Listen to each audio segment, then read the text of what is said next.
1980, you went full time, and what kind of venues were you working at that point?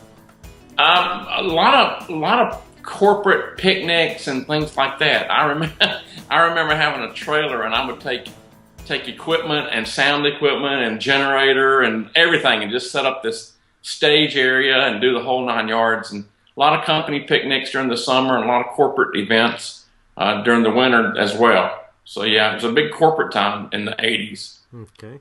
And then I believe we met like in the early 90s. Am I right on that? Yeah, and the fairs. Yeah, and you were doing fairs at that time. Yeah. So talk to me a little bit about your work at the fairs.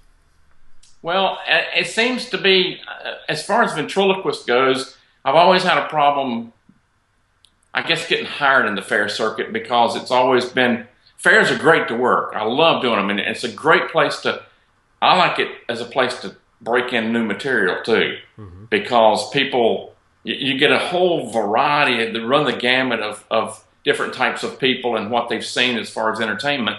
So you're really able to try out a lot of new material and things like that. But fairs are hard for ventriloquists to break into, because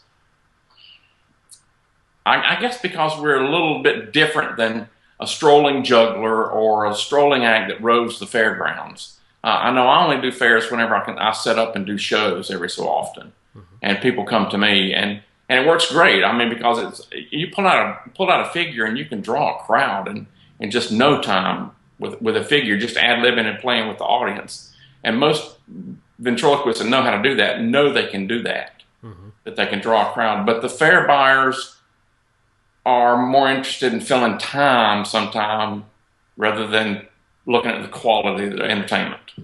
And that's just the bottom line. And so I've mainly outpriced myself for the fair market, except for, now I still do a lot of state fairs all over the country, and love doing those.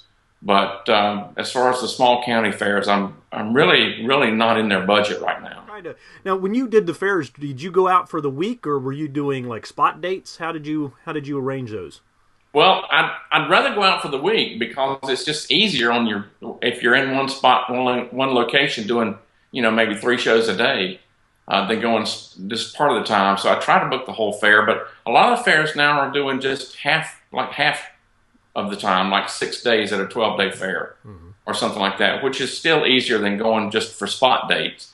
Now, I've done spot dates to do one-nighters, or open for a grandstand act or something like that, but as far as just doing a lot of one-night fairs, I don't do a lot of those. Yeah, I can't blame you there. Those, when it's an opening act, it pays a little better.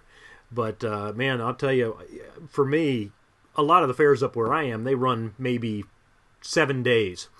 And when you're at a fair for 7 days, you really want to leave. Yeah. I couldn't imagine doing 12. There's some hot, dusty things here.